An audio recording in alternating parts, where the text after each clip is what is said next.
Hi everybody, I'm Hayden Crawford and thanks so much for watching my next video on numerologist.com.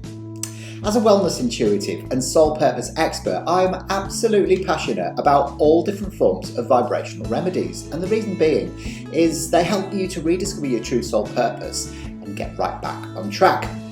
But here's 10 things that you didn't know about flower essences. Number 1 is that they're not perfumes or oils. Now, some people think that they should have a fragrance like essential oils, but it's not what they're all about. Now, each unique flower essence carries its own healing vibration and the wisdom of the flower that the remedy uses. So if you're attracted to a particular flower, there's a deep subconscious reason for that, and it's because you need the energy of that flower at this particular moment in your life, so it can really help with those challenges.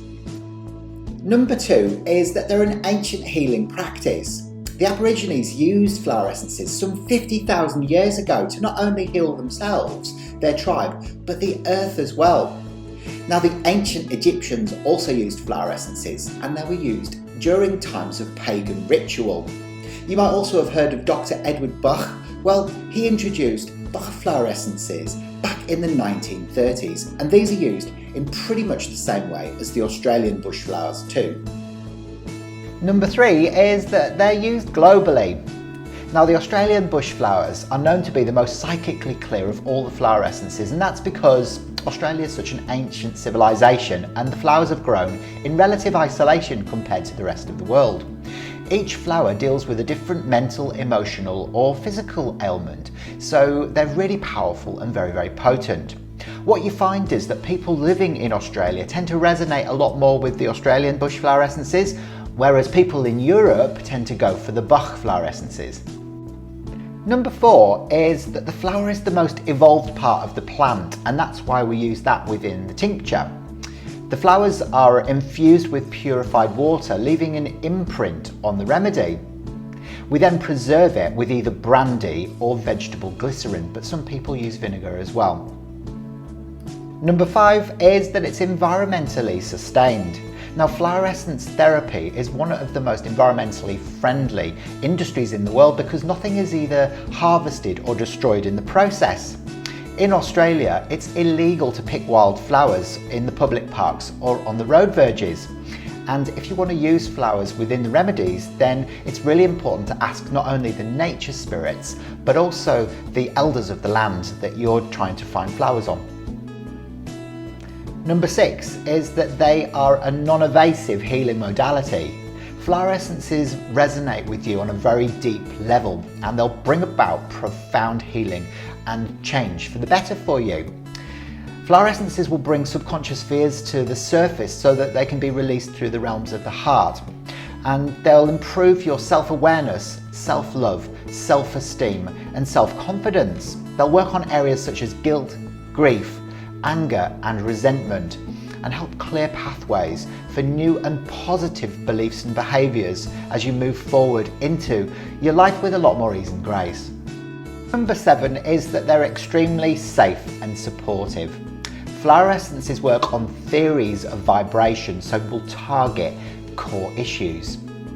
Now, they can start to work immediately, over a few days, or even weeks or months, depending on the issue that you're dealing with.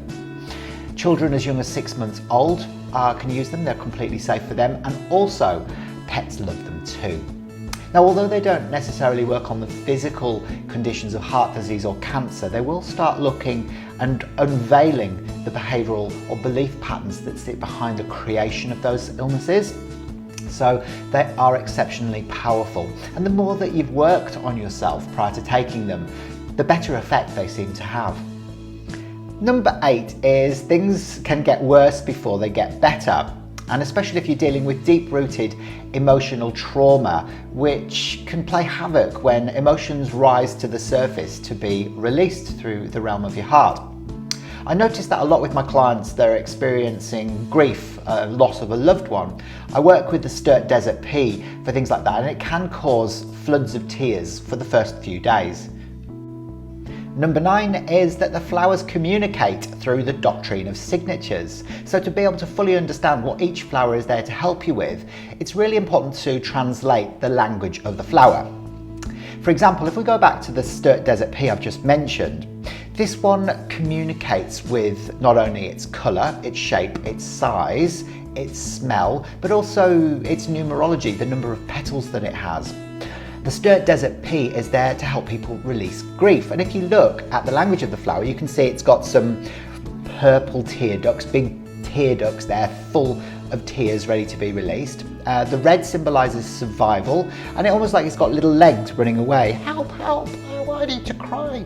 So when taking this flower, it'll help you release that grief so that you can move forward with a lot more happiness. And finally, number 10 is that they have versatile usage. I tend to take flower essences twice a day, first thing in the morning and last thing at night when my brain waves are in alpha state. I put them underneath my tongue and then just hold them there for a second and say an affirmation. So if I'm taking one for self-love, for example, I will affirm, I love and accept myself just as I am, and then I will take 7 drops underneath the tongue and then enjoy them that way. But you can also use flower essences in sprays, in spray form, so things like an auric mist, and just spray that around you. And again, just saying an affirmation, and what that will do is it will clear out any blocked emotions that are caught up in the outer causal bodies and then go back in and start working on the physical. You can use them in body creams, you can put them in your bath, you can even put them in water and sip them throughout the day. So it's entirely up to you how you want to use your flower essences, but always get advice from your practitioner and they'll be able to advise you on the best ways to use them. Anyway, that's enough from me today. I'll be back next week with some more top 10 tips from Hayden, so I'll see you very soon. Bye for now.